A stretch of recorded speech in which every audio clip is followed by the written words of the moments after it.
ಲಕ್ಕುಂಡಿಯಲ್ಲಿ ನಿಧಿ ಶೋಧ ಮಾಡುವಾಗ ಸರ್ಪದ ಜನರಲ್ಲಿ ಮೌಢ್ಯವನ್ನು ಬಿತ್ತುತ್ತಾ ಇದ್ದಾರೆ. ದೊಡ್ಡ ದೊಡ್ಡ ಟಿವಿ ಚಾನೆಲ್ಗಳು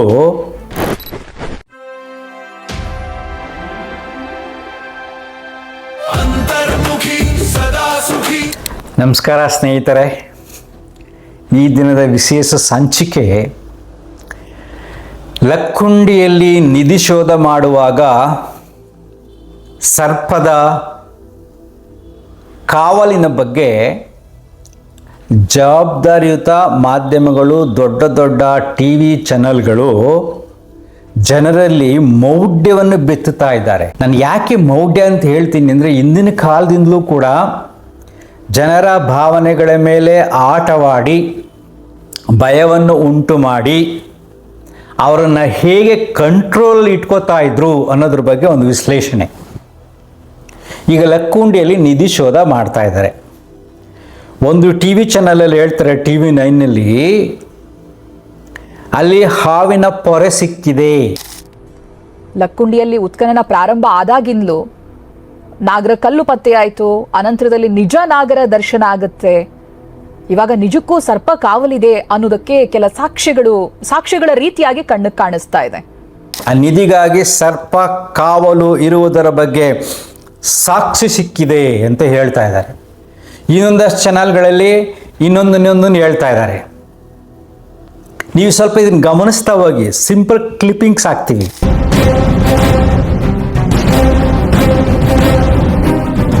ನಿಧಿ ಸಿಕ್ಕ ಮಣ್ಣಿನಲ್ಲಿ ಪ್ರತ್ಯಕ್ಷವಾಯಿತು ಬೃಹತ್ ಕಾಳಿಂಗ ಸರ್ಪ.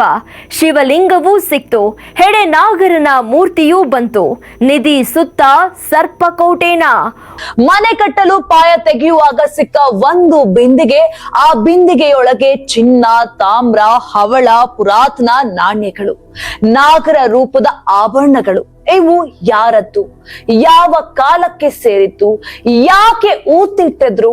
ಒಂದೆಡೆ ಚಾಲುಕ್ಯರ ಕಾಲದ ಶಿಲ್ಪಗಳು, ಮತ್ತೊಂದೆಡೆ ಅಪರೂಪದ ನಾಗರ ಕಲ್ಲುಗಳ ಸರಣಿ ಪತ್ತೆ. ಲಕ್ಕುಂಡಿಯಲ್ಲಿ ಘಟಸರ್ಪ ದೇವಾಲಯದಲ್ಲಿತ್ತು.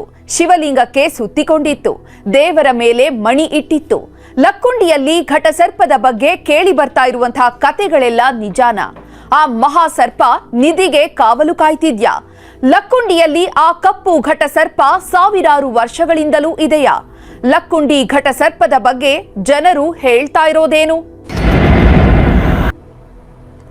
ಲಕ್ಕುಂಡಿಯಲ್ಲಿ ಉತ್ಖನನ ಪ್ರಾರಂಭ ಆದಾಗಿಂದಲೂ ನಾಗರ ಕಲ್ಲು ಪತ್ತೆಯಾಯಿತು, ಅನಂತರದಲ್ಲಿ ನಿಜ ನಾಗರ ದರ್ಶನ ಆಗುತ್ತೆ. ಇವಾಗ ನಿಜಕ್ಕೂ ಸರ್ಪ ಕಾವಲಿದೆ ಅನ್ನೋದಕ್ಕೆ ಕೆಲ ಸಾಕ್ಷ್ಯಗಳ ರೀತಿಯಾಗಿ ಕಣ್ಣಿಗೆ ಕಾಣಿಸ್ತಾ ಇದೆ. ಐತಿಹಾಸಿಕ ಕೋಡಿ ಬಸವಣ್ಣ ದೇವಸ್ಥಾನಕ್ಕೆ ಸರ್ಪ ಕಾವಲಿದೆಯಾ? ಯಾಕೆಂದ್ರೆ ದೇವಸ್ಥಾನದ ಗರ್ಭಗುಡಿಯಲ್ಲಿನೇ ನಾಗರ ಹಾವಿನ ಪೊರೆ ಪತ್ತೆಯಾಗಿದೆ. ಅಂದ್ರೆ ನಿಧಿ ಜಾಗದಲ್ಲಿ ಹಾವುಗಳು ಕಾಯ್ತಾವೆ ಅನ್ನುವಂತ ರೀತಿಯಾದಂತ ಮಾತುಗಳಿದೆಯಲ್ಲ, ಅದಕ್ಕೆ ಇದೆಲ್ಲ ಪುಷ್ಟಿ ಕೊಡ್ತಾ ಇದೆ. ಸೊ ಇದನ್ನು ಗಮನಿಸಿದಾಗ ನಮ್ಗೇನು ಅನ್ಸುತ್ತೆ? ಮೌಢ್ಯವನ್ನ ಈ ಮಾಧ್ಯಮಗಳೇ ಬಿತ್ತುತ್ತಾ ಇವೆ.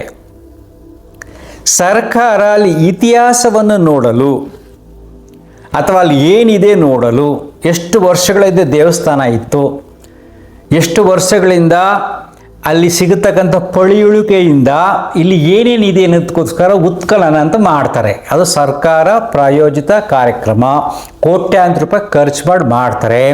ಸರ್ಕಾರದ ಜವಾಬ್ದಾರಿ ಏನು ಅಂದರೆ, ಈ ರೀತಿಯಾಗಿ ಮಾಧ್ಯಮಗಳು ಸುಳ್ಳುಗಳನ್ನು ಬಿತ್ತುವಾಗ ಎಚ್ಚರಿಕೆಯಿಂದ ಸರ್ಕಾರವೇ ಸ್ಟೇಟ್ಮೆಂಟ್ ಕೊಡಬೇಕು, ಇದೆಲ್ಲ ಸುಳ್ಳು.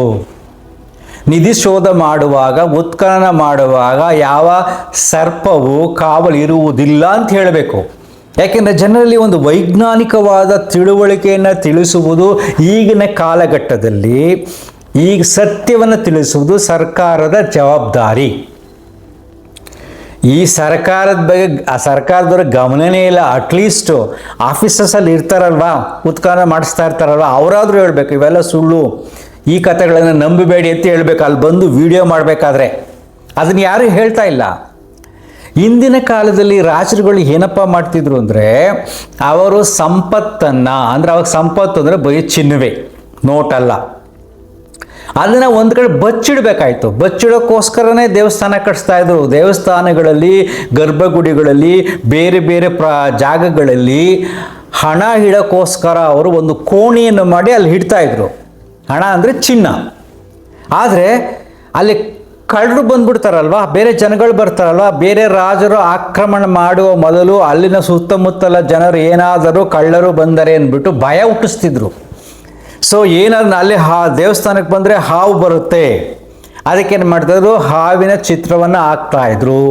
ಜೊತೆಗೆ ಕೆಲವು ಸರಿ ಹಾವುಗಳನ್ನು ಬಿಡ್ತಾ ಇದ್ರು. ಮತ್ತು ಅವಾಗ ದೊಡ್ಡ ದೊಡ್ಡ ಕಾಡು ಇರ್ತಾಯಿತ್ತು. ಕಾಡಿನಲ್ಲಿ ದೇವಸ್ಥಾನ ಇರ್ತಾಯಿತ್ತು, ದೂರದಲ್ಲಿ ದೇವಸ್ಥಾನ ಇರ್ತಾಯಿತ್ತು. ಆ ದೇವಸ್ಥಾನ ಸುತ್ತಮುತ್ತವಾಗಿ ಸಹಜವಾಗಿ ಹಾವುಗಳ ಸಂಚಾರ ಇತ್ತು. ನಾಗರಾವು ವಿಷಸರ್ಪ, ಕಚ್ಚಿದ್ರೆ ಸತ್ತೋಗ್ತಾರೆ ಅಂತ ಭಯ ಇತ್ತು. ಜನರಲ್ಲಿ ಭಯವನ್ನು ಉಂಟು ಮಾಡಿ ದೇವರು ಮಾಡತಕ್ಕಂಥ ಪವಾಡಗಳು ಹಂಗಾಗತ್ತೆ ಹಿಂಗಾಗತ್ತೆ ಅಂತೆಲ್ಲ ಹೇಳಿ ದೇವಸ್ಥಾನಗಳಿಗೆ ರಕ್ಷಣೆ, ಭಯವೇ ರಕ್ಷಣೆ, ಈ ಸರ್ಪವೇ ರಕ್ಷಣೆಯಾಗಿ ಮಾಡ್ತಾಯಿದ್ರು. ನೆಕ್ಸ್ಟ್ ನೋಡಿ, ಈ ಎಲ್ಲ ತಂತ್ರಗಾರಿಕೆಯನ್ನು ಅರಿತು ಯಾವ ದೇವಸ್ಥಾನದಲ್ಲಿ ಎಷ್ಟು ನಿಧಿ ಇದೆ, ಒಡವೆ ಇದೆ ಅಂತ ಮುಸ್ಲಿಮರು ನಮ್ಮ ದೇಶದ ಮೇಲೆ 14 ಬಾರಿ ಆಕ್ರಮಣ ಮಾಡಿ ದೇವಸ್ಥಾನವನ್ನು ದೋಚಿದರು. ಇದು ಸುಳ್ಳ? ಇದು ಶ್ರೀತಾನೆ. 14 ಬಾರಿ ನಮ್ಮ ದೇಶದ ಮೇಲೆ, ಎಲ್ಲ ದೇವಸ್ಥಾನಗಳ ಮೇಲೆ ಮುಸ್ಲಿಮರು ಆಕ್ರಮಣ ಮಾಡಿದಾಗ ನಿನ್ನ ಸರ್ಪ ಏನು ಮಾಡ್ತಾ ಇತ್ತು? ನಿಮ್ಮ ದೇವರು ಏನು ಮಾಡ್ತಾ ಇತ್ತು? ದೇವಸ್ಥಾನಗಳನ್ನು ಹೊಡಿಬೇಕಾದಾಗ ದೇವ್ರು ಏನು ಮಾಡ್ತಾ ಇತ್ತು? ಸರ್ಪ ಏನು ಮಾಡ್ತಾ ಇತ್ತು? ಯೋಚನೆ ಮಾಡಿ ನೋಡ್ರಿ.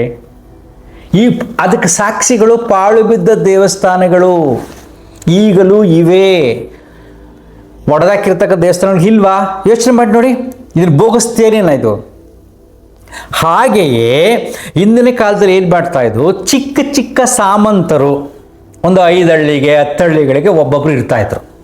ಅವರಿರ್ತಕ್ಕಂಥ ಚಿನ್ನ ಬೆಳ್ಳಿನ ಕಾಪಾಡೋಕ್ಕೋಸ್ಕರ ಏನು ಮಾಡ್ತಾಯಿದ್ರು, ಅವರು ಕೆಲವು ಸಾಮಂತರುಗಳು ಒಂದು ದೊಡ್ಡ ಚಿಕ್ಕದಾದ ಅರಮನೆಗಳಲ್ಲಿ ಅಲ್ಲಿ ಕೂಡಿಡ್ತಾಯಿದ್ರು. ಮತ್ತು ಊರಿನ ಗೌಡ ಅಂತ ಇರ್ತಿದ್ರು, ಅಂದರೆ ಯಜಮಾನ ಅಂತ ಇರ್ತಾಯಿದ್ರು. ಅವ್ರು ಸ್ವಲ್ಪ ಶ್ರೀಮಂತ ಆಗ್ತಿದ್ದ, ಅವನು ಒಂದು ಮನೆಯಲ್ಲಿ ಕೂಡಿಡ್ತಿದ್ದ. ಆದರೆ ಅಲ್ಲಿ ಕಳ್ಳರು ಬಂದ್ಬಿಡ್ತಿದ್ರು. ಅವನೇನೇ ಇದ್ರು ಕಳ್ಳರು, ರಾತ್ರಿ ಕಳ್ಳರು ಬಂದ್ಬಿಡ್ತಾರೆ. ಅವಾಗ ಕಳ್ಳರ ಕಾಟ ಜಾಸ್ತಿ ಇತ್ತು. ಅವಾಗೇನು CCTV, ಪೊಲೀಸ್ ಸೆಕ್ಯೂರಿಟಿ ಅವೆಲ್ಲ ಏನು ಇರಲಿಲ್ವಲ್ಲ. ಇದ್ರೂ ಈಗ ಮಾಡ್ತಾರಲ್ವಾ, ಅವಾಗ ಬರ್ತಾಯಿದ್ರು. ಅದಕ್ಕೇನು ಮಾಡಿ ಅವ್ರ ಕೈಗೆ ಸಿಗಬಾರ್ದು ಅಂದ್ಬಿಟ್ಟು ಊರಿನ ಯಜಮಾನರು ಮತ್ತು ಸಾಮಂತರುಗಳು ಏನು ಮಾಡ್ತಾರೆ, ನೆಲದಲ್ಲಿ ಬಚ್ಚಿಡ್ತಾಯಿದ್ರು. ಬಚ್ಚಿಟ್ಟಾಗ ಆಗಿನ ಕಾಲಘಟ್ಟದಲ್ಲಿ ಕೆಲವರು ಸಾಂಕ್ರಾಮಿಕ ರೋಗಗಳು ಬಂದು ಸಂಸಾರನೇ ಸತ್ತೋಗ್ತಾ ಇತ್ತು. ಯುದ್ಧಗಳಾದಾಗ ಜನಗಳು ಸತ್ತೋಗ್ತಾ ಇದ್ರು. ಬೇರೆ ಬೇರೆ ಸಮಸ್ಯೆಗಳ ಜನರು ಸತ್ತಾಗ ಆ ವಿಚಾರ ಗೊತ್ತಿಲ್ಲ ಅಂದರೆ ಅಲ್ಲೇ ಇರ್ತಿತ್ತದು. ಇಷ್ಟೇ ಸಿಂಪಲ್ ರೀ, ಬೇರೆ ಏನೇನು ಇಲ್ಲ. ಮನೆಯವ್ರಿಗೆ ಹೇಳಿದರೆ ಅವ್ರು ಬದುಕಿದ್ರೆ ಅವ್ರು ತಗೋತಾ ಇದ್ದು, ಅದನ್ನ ಹೇಳಿಲ್ಲ ಅಂದರೆ ಅವ್ರು ಗೊತ್ತಿಲ್ಲ ಅಂದರೆ ಅದು ಅಲ್ಲೇ ಇರ್ತಾ ಇತ್ತು. ಚಿನ್ನ ಕುಡಿಕೆನಲ್ಲಿ, ಮಡಕೆನಲ್ಲಿ ಎತ್ತಿಡ್ತಾ ಇದ್ರು. ಅದು ಈಗಿನ ಕಾಲದಲ್ಲಿ ಅಲ್ಲಿ ತೆಗೆದಾಗ ಸಿಗುತ್ತೆ. ಇಷ್ಟೇ ನಿಧಿ.